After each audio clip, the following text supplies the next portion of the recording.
Hey guys, it's Destry. Welcome back to my Oregon yard. And I can't believe it, but spring is finally here in the Pacific Northwest. We've had some high temperatures right around 70. Our lows are not getting into freezing anymore. So when it's spring in the garden, do you know what that means? Yeah, it means it's super busy around here. So let me show you some of the projects I have going on today.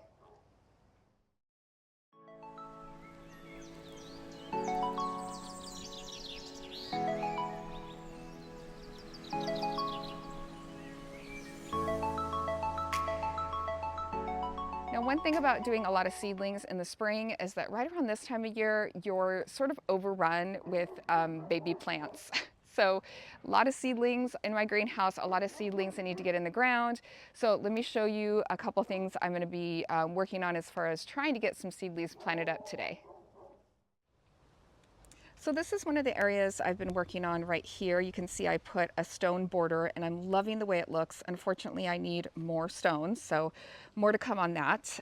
These are the red geraniums that I want to get planted up in the front. So they are just about bursting out of these little 4-inch pots that I have them in, and they are ready to go and they're looking so healthy, and it's really exciting to think that I grew all these from seed. These are some zinnia, which I just pinched back. So when you pinch them back, you end up getting more stems and more flowers. And then these are stock, which I'm just starting to harden these off. So this is a bright rose stock, and I'm excited to grow those this year as well. Over here I have some celosia. So this is the type from, I know it's from Floret, so I believe it's a pretty neutral color scheme, like some peaches and pinks, maybe some light yellows or something like that. So I'm excited to see how that goes. Over here I have a few more celosia, and then I do have some basil, which I need to get watered in. So I just up potted these, and these are a purple basil. I only had 3 scabiosas that made it. I only have, let's see, 1, 2, 3, 4. This is my life right now. 1, 2, 3, 4, 5. I have 5 yarrow that came up. I believe those were also a floret. And then a little bit more stock over here. My green stock garden planter is doing awesome. I did have a couple of the lettuces that failed. So what I did is I just popped in some of those purple basil that I had. So luckily I had some of those, so I just popped them in, and I do have some extras here. And here in the greenhouse, I've got some zinnias, again, that I just pinched back. I do have some coleus that I picked up at a local store, so I need to get that. I'm probably gonna put that in one of the shadier areas. I've got some dahlias that are coming up in the back there, and I just have a lot of snapdragons. I'm trying to sell a few of my snapdragons or give them away. But right now I have so many, so I need to find another spot for those in the yard. These are zinnias, again, which I'm planning to use for cut flower. A couple more dahlias that are sprouting, and then this is a flat of sedum, which I'm planning to use on an upcoming project, so stay tuned for that. And then over here, just a few more zinnias, and again, more snapdragons. I also have some black-eyed Susans that I up-potted, and they are really slow growers because they are perennials, but they're looking awesome, so I'm excited for these. Here I have a few campanula, or what are sometimes called bluebells, and I actually planted some already in my garden or in my yard, so I might try to give or sell those ones. So here in this garden bed, I think is where I'm going to put these lupin. So I did some winter sowing with lupin, here it is, or lupine, depending on how you pronounce it. And I do know that these want a lot of sun, and this spot isn't that sunny, so I'm just a little worried about that. But I have enough to do a row in this garden bed, and it would kind of be behind because they do get tall. I know they can self-seed and kind of perennialize, but I've never grown them before. So tell me if you've grown them before. Do they need a ton of sun? Can they do okay with partial sun during the day? What are your thoughts on that? So not a seedling, but something I need to get in the ground hopefully soon is this peony. So I got a white one. The rest of these that I have in this row are all, I think, shades of pink and kind of a peach color. So I've got 2 here, and I've got 2 there. So they're kind of here in the back. So I thought it might be nice to have one and one here and kind of complete that row. Except, they do bloom for a short time in the spring and then they're kind of done. I also think right where that flag is, I might have a dahlia that'll come back. So I'm going to wait on that, but I think I am going to put that one peony just to finish that set of 3 there. And over here are my hollyhocks. So I did winter sowing method for this as well, and they're looking really good. I didn't get a lot of them. Again, this spot gets kind of dappled sun, so I'm trying to, again, make some decisions about placement. And I think, honestly, that's one of the hardest things. And I still, you know, consider myself a beginner when doing this kind of thing. And so I have to really think about it and do some research. But I do have a spot right there where I think, you know, just a little grouping of something would look really nice. I also need to plant up these bleeding hearts in this shady area. Now, I'm pretty certain they are fine with shade. Right now, I just have the nursery pots sitting in some, you know, glazed pottery or terracotta pottery. But there is this stump right here, and it's just really problematic. I would like to have it removed because all the little suckers keep coming up. So I thought about doing something here, you know, but I'm not sure how close I want to be to that. Now, the nice thing about the bleeding hearts is they will die back in the winter and they will come back in the spring, hopefully. So I think I'm just going to go ahead and pop these in the ground. I might move them up a little bit from that stump in case we decide to try to remove it. So as usual, I've changed my mind about everything. Let me flip the camera on and show you what I'm going to do. All right, as usual, I have changed my mind about placement. I did a little more research and I'm like, these are not going to do well in the shade. So I am going to do a drift of the lupin here. If they come back, great. I wanted to work on more perennials in this bed anyway. I've got my bulbs here in the front.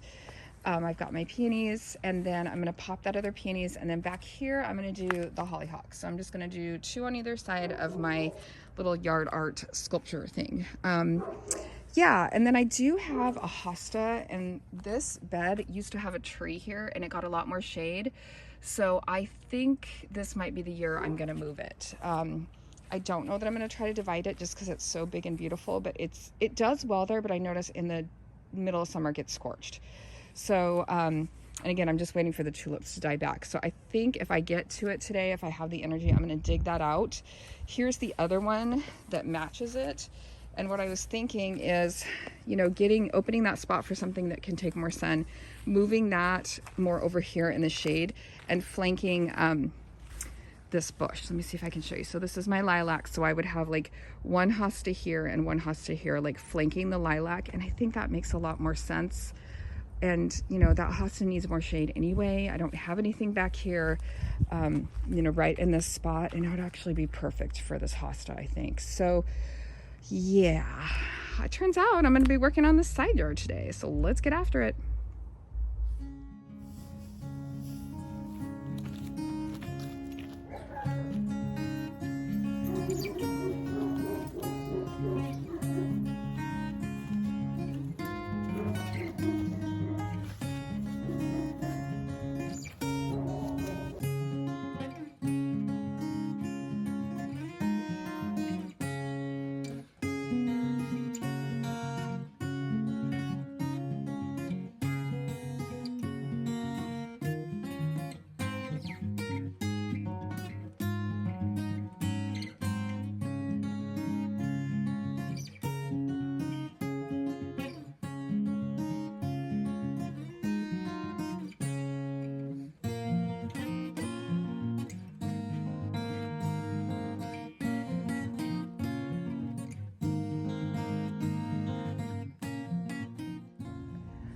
Okay, feeling pretty good. I got that done. I have not moved the hosta yet, but I will. I might solicit my husband's help just to move it, but I can also do it, so it's fine. But anyway, I got all the lupin here. I'm going to water everybody in quickly because it's a warm day. But hopefully this will be a nice drift. And I don't even know. I don't think lupin, you know, it might not bloom the first year even for me, but I'm gonna hope that it does. So. And then there's some hollyhock back here, just a couple of them kind of tucked back in here. And then I did get that peony in the ground. Come here, little dude. There you go. I got the peony there, that white peony. So depending on what happens with this dahlia there, I might go ahead and move that and put another peony and just like finish off this row. I think it would look really nice. I know that's a little close together for this one, but I kind of had to do that because of the dahlias back there. So Anyway, I think it's developing quite nicely, and yeah, I'm still planning on moving that one hosta.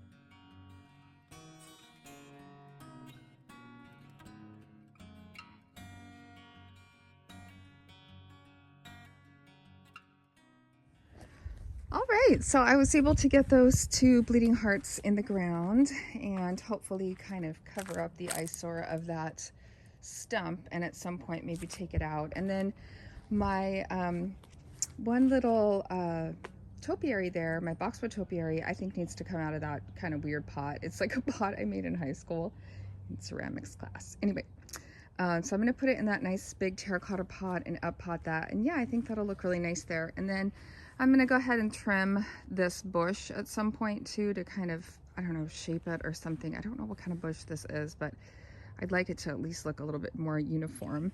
And I also groomed up this fern that is so cool. Check it out. It's got little baby spirals that are growing. They're so stinking cute. Anyway, I love this fern, and it looks like it's doing really well in this spot, although I do need to fertilize it. Midnight, what do you think of that fern? Looking pretty good. Yeah, so anyway, I'm happy with how that area turned out and how the other area turned out, and I'm tired, so I'm gonna go sit down for 5 minutes. All right, guys, well, I hope you liked coming along my little journey today of trying to figure out where to place some plants, some of my seedlings, get them in the ground. I still have lots more to get in the ground, so stay tuned for that. And yeah, always lots to do in the spring garden. So I hope you liked the video. If you did, if you could give it a thumbs up and subscribe to my channel, I would certainly appreciate it. And if you need me, I'll be hanging out in my Oregon yard. I'll see you guys next time. Bye.